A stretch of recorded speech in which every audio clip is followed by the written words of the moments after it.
Alright, thanks everyone for coming. We might make a start. My name's Imogen, I'm from the Refugee Action Coalition. We've put on this rally today, and I'd just like to start by acknowledging that we're meeting on stolen land today. I'd like to pay my respects to the Gadigal people of the Eora Nation, to their elders past, present and future, and acknowledge that sovereignty over this land was never ceded. We're here today because the crisis in Australia's offshore detention regime is deepening day by day. We're here because there are over 1,700 recognised refugees and asylum seekers languishing in a system established, paid for and run by the Australian government on Manus and Nauru. Shame. In the last 2 months alone, we've witnessed the tragic death of Hamid, of Ranjiv, on Manus. Both men severely mentally ill. Both men denied proper medical care because that just isn't available on Manus. Both men's condition known by the Australian government, and it is this government's criminal neglect that has killed these men. So we're here today for them.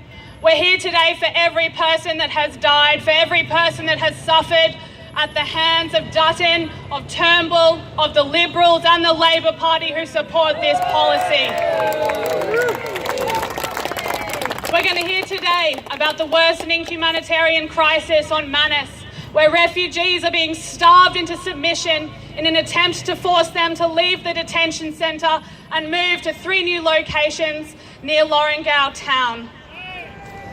Where there will be no dedicated medical services, there will be no security. They're being told that they have to leave the centre by the 31st of October. Some of these new locations are not even built yet. It's an absolute disgrace. They do not want to go. It is not safe for them to move to these new locations. Already this year, multiple men were attacked with machetes near Lorengau town. They've been robbed. There is no future for these men in PNG, just as there is no future for those stuck on Nauru.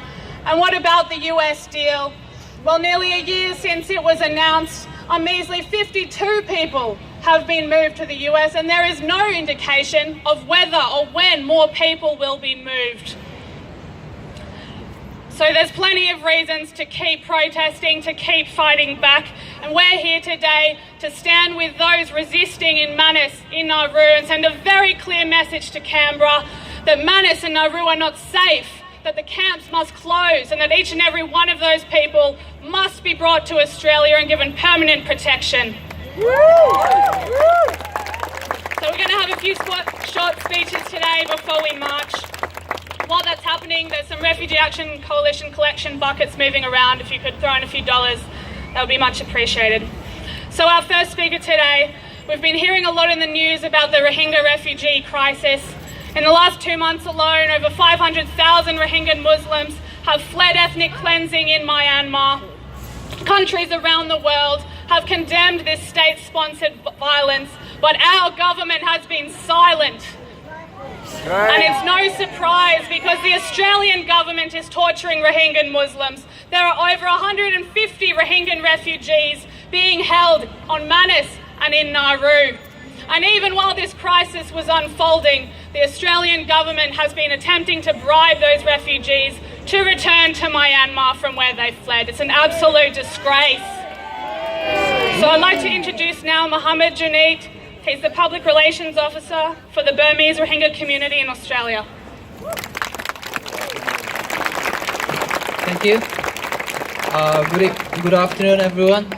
Thank you to Ian and Refugee Action Coalition for organizing this event, and thanks to everybody who have participated to organize this event.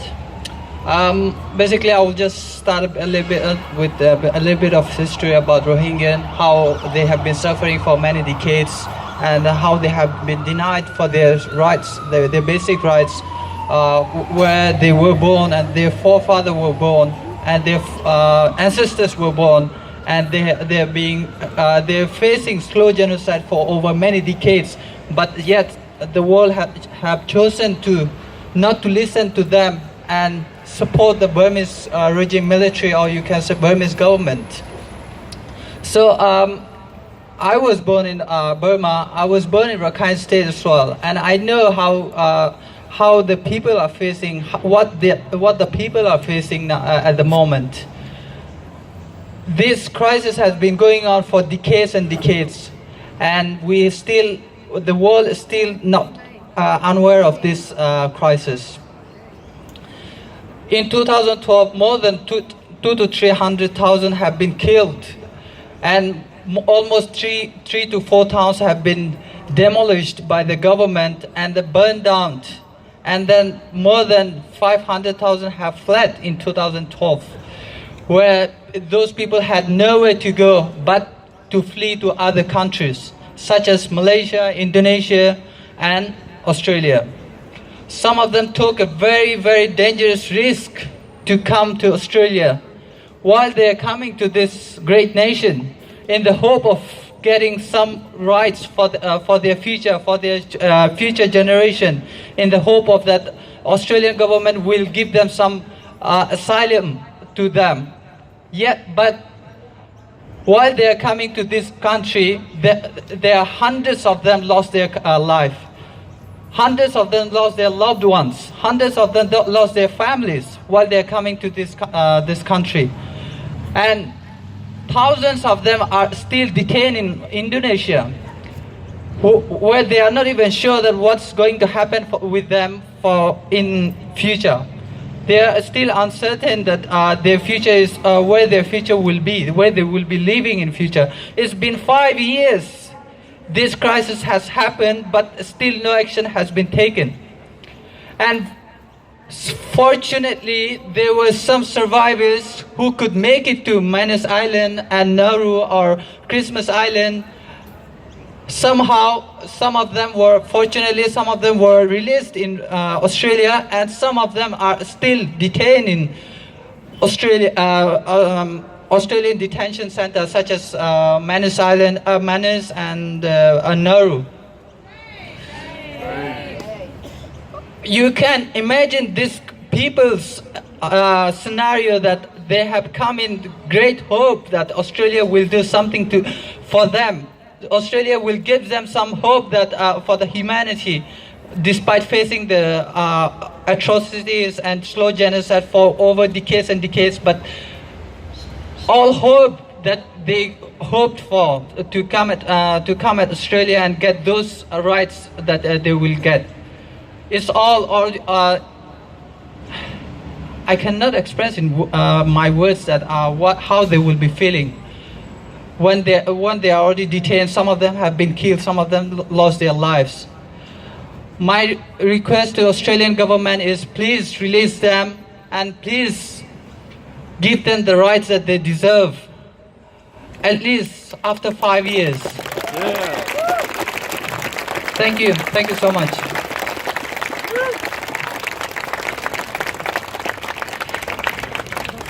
Thanks, Mohammed. And yes, the government must release all of those in Manus and Nauru and the on-land detention centres and bring them here. The Greens are suggesting that the government take in, I think it's 20,000 Rohingya Muslims, and certainly that would be a good start.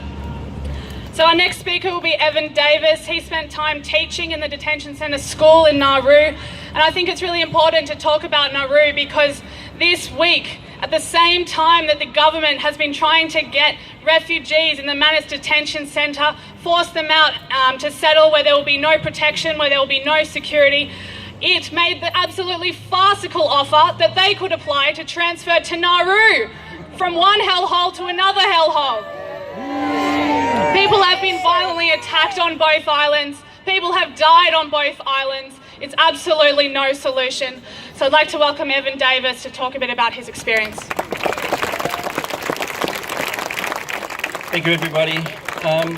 When Mark asked me to talk today, I was just wondering what I could possibly add to the things that I've already said on numerous occasions. I've spoken many, many times about what I experienced and what I witnessed on Nauru and how these poor people are treated. How their children's education, their life has been stolen from them. They're basically imprisoned on Nauru. They're not allowed off. They live in appalling conditions. It's hot, it's dusty, it's dirty, it's unsafe, it's a violent society. It's no place for children to be, that's for sure. So I read back through a couple of emails. I've received numerous emails from the students that I taught, and two of them stood out in particular, the relevance of today. The first one being that one of the students asked me to say thank you to every single person that has given them voice. That includes the people that are here today. It's really important that these children know that we are still talking on their behalf, and we're advocating for their release and the closure of Nauru as quickly as possible.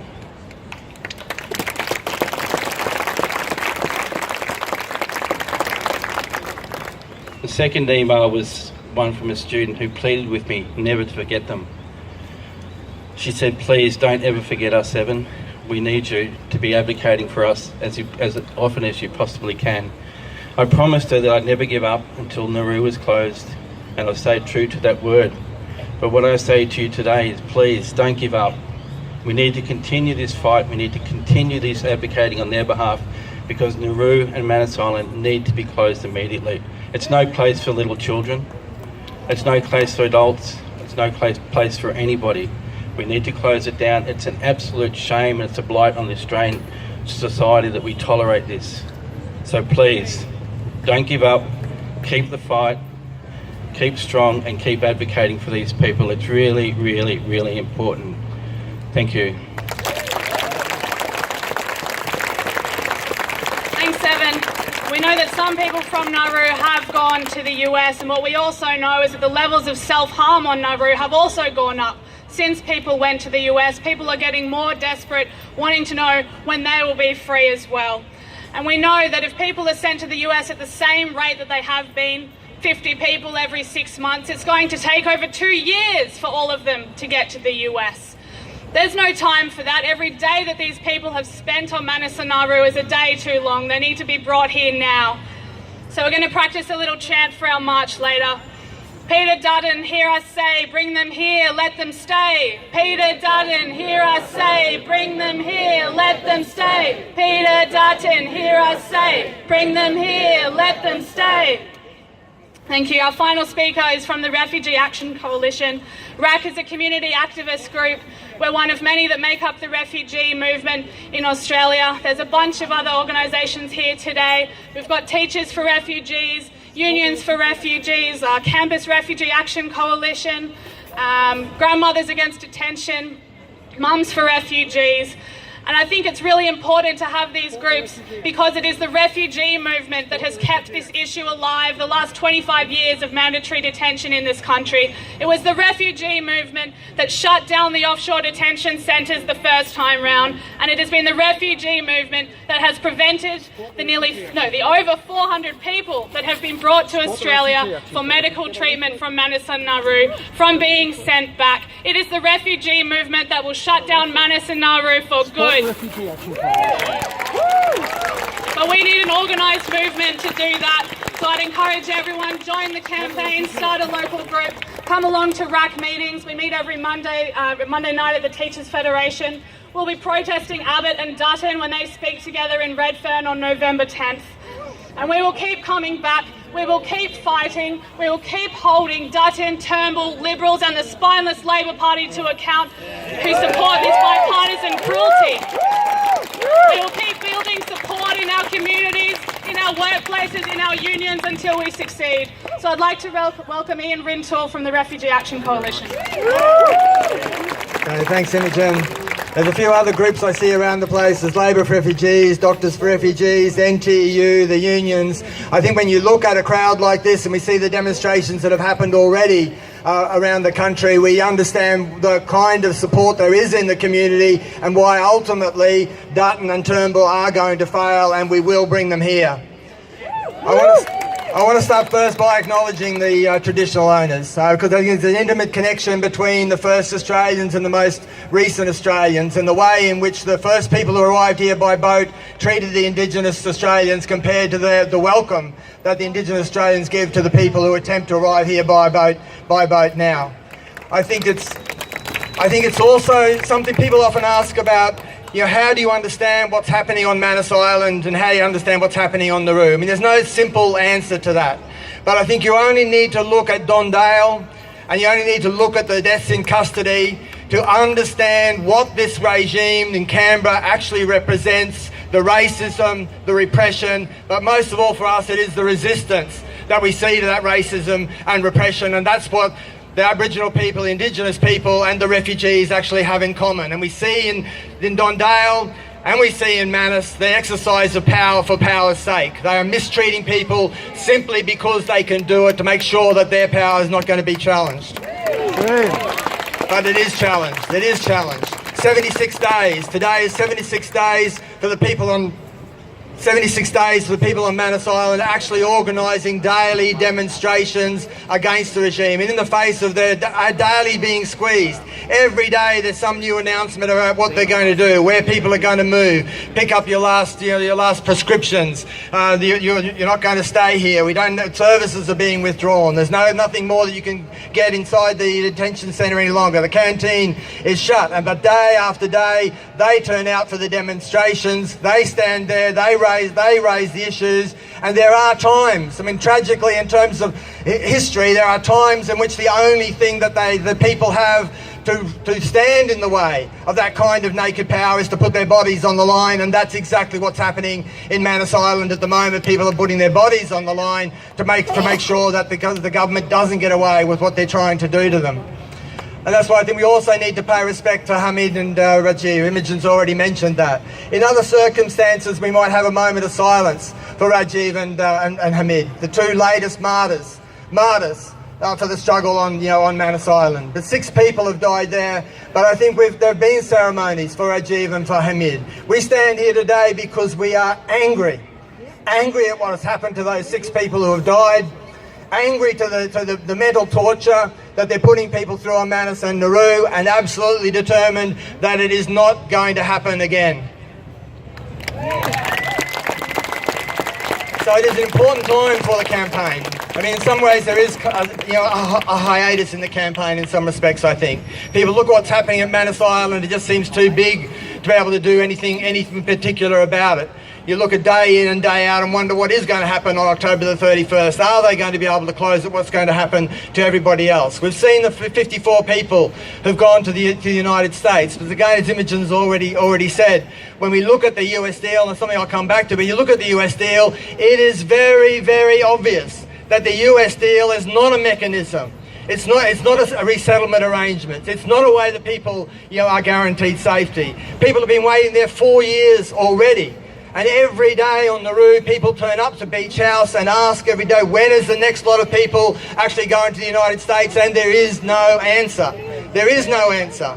And the result of that is that the self-harm incidents on Nauru and on Manus Island are going up since the US announcement, not down. There's not hope on Nauru. There's not hope in Manus Island that some people have got to the United States. There's despair, because they understand that people are going to be left behind, that people aren't going to be accepted, and even if the US deal is fulfilled in total over the next year, over the next 2 years, there are going to be hundreds of people left behind on Manus and Nauru.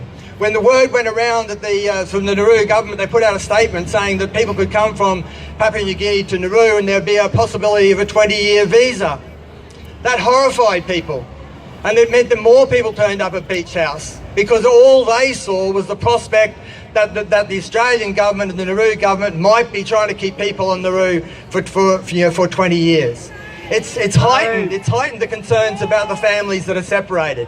Separated some of them for 3 years. Sisters from brothers, parents from children, partners from each other. One couple we found out it's actually separated for 4 years. They've been separated between Manus Island and Nauru. What kind of government does those kinds of things? It is a Gulag government. And tomorrow people may know that Australia is going to be uncontested, voted into the Human Rights Council. It's a complete farce. You run out of words to try and describe, such a thing. But I think, and I was going to read through some of the things that they said they were going to do. They're going to promote gender equality. Has anyone put their postal vote in recently? Promote gender equality, good governance, freedom of expression, Well, we've seen what's happened with the equal marriage campaign. Indigenous rights. This is from the government propaganda, and this is one I think is really stunning. Strong national human rights institutions. Right, has anyone ever heard of Gillian Triggs, the Human Rights Commission, and the extent to which they've gone, to try and gut that institution? So it is a farce that the government is going to be put on the council, but it will only highlight the hypocrisy. I mean, day after day after day, I think, not just in Australia but internationally, that hypocrisy is going to be shoved under the nose of the government. I think we can stand here and take one small comfort. I'm not sure what it is now. 19 news polls. The Australian government the Turnbull government is going down. If there was a government tomorrow, an election tomorrow, Turnbull would lose. I would like there to be an election tomorrow. I wanted it yesterday. And I think we can take some comfort from that, that they are going down. But we have got a very, very... Sorry? Labor wouldn't be any better. No, I'll come to that in a tick. She said Labor won't be any better. That's absolutely true. But I think the 19 news polls, they're going down, and when you look at Turnbull and Dutton in particular, they try to play the refugee card. There is one thing that they think is maybe keeping them in office, and that is they play, the refugee card. So they talk about Ray-Bans, they talk about Armani jeans, they try and disparage, the people that they should be protecting. But actually, it's very, very clear that kind of stuff isn't working. It doesn't matter how many times they talk about Ray-Bans, they talk about Armani jeans. All it does is expose their own malicious, their own vindictiveness. It doesn't make any difference, and in fact, it encourages me to see that some of the placards that people hold on Manus Island now talk about Diddums Dutton, as someone who can't face up to the reality. But I think the reality for us is that as it gets weaker, it gets nastier, and it gets more vicious. Dutton becomes more and more unhinged and rabid, and I think that much becomes very obvious. Yeah, well, that too. And I'll run away with one thing in particular, which is a bit of an issue about Nauru. In the last 4 weeks, we've seen 3 women brought from Nauru to Australia because they requested terminations. Now, they requested those terminations in very early days of their pregnancy.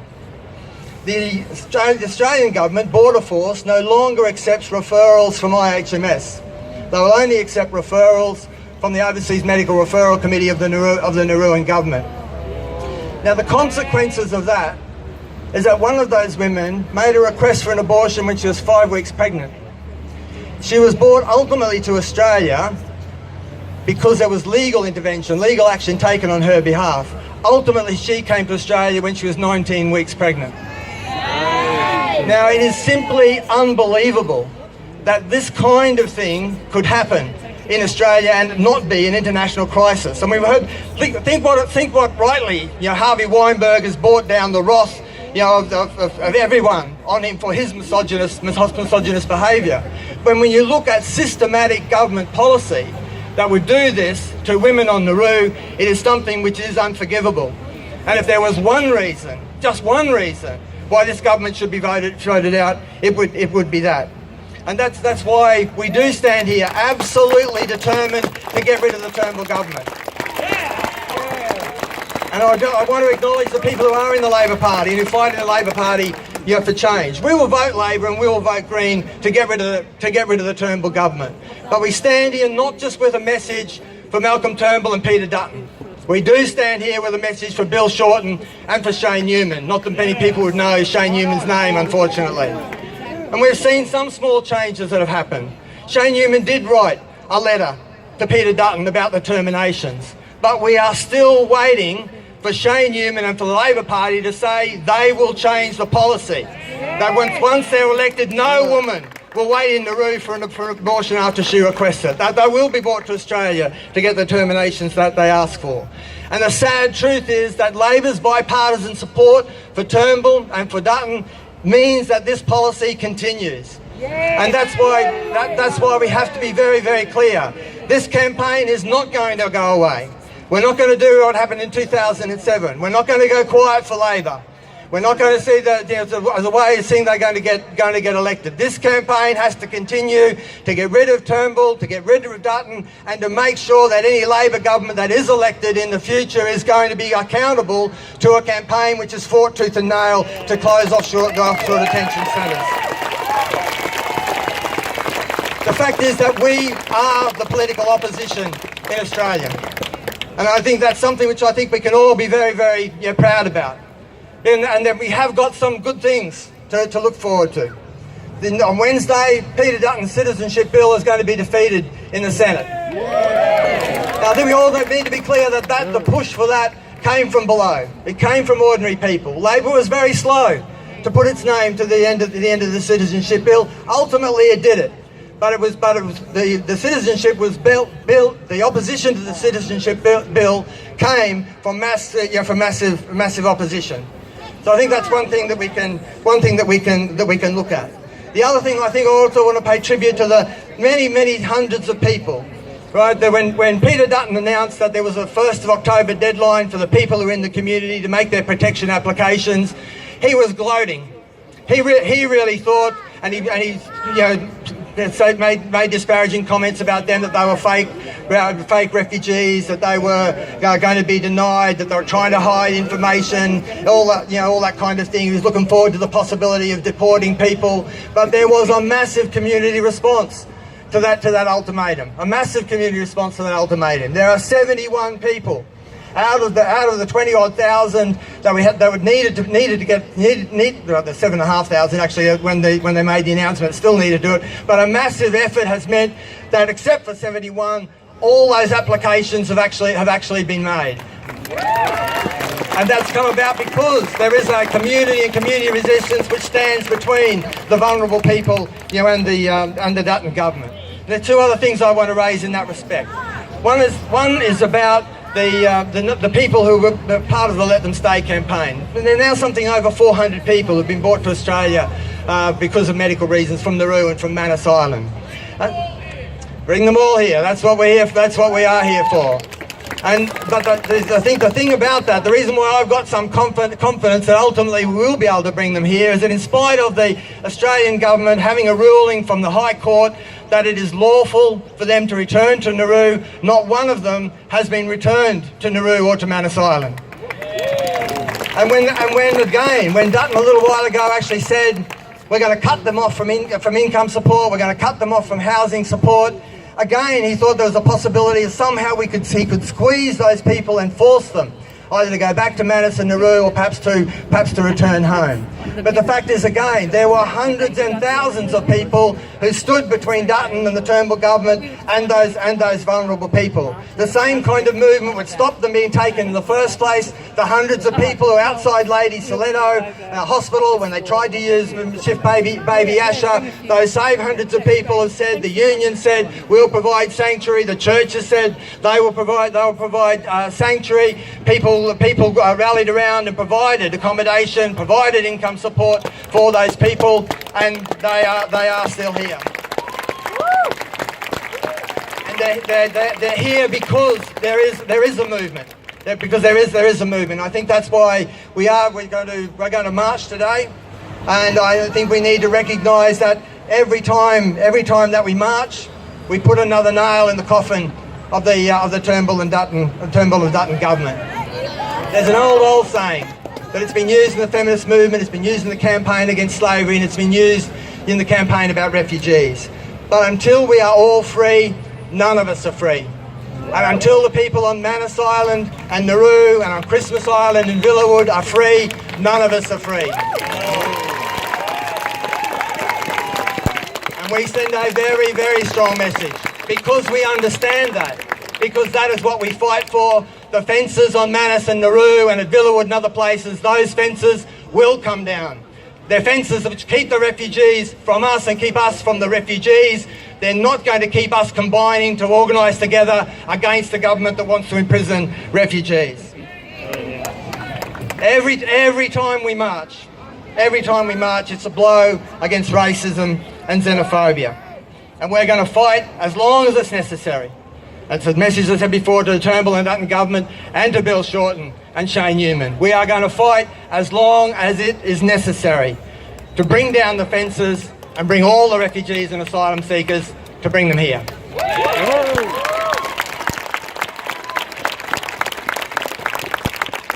Okay, so maybe we have another little chant. So we're going to march today for that freedom.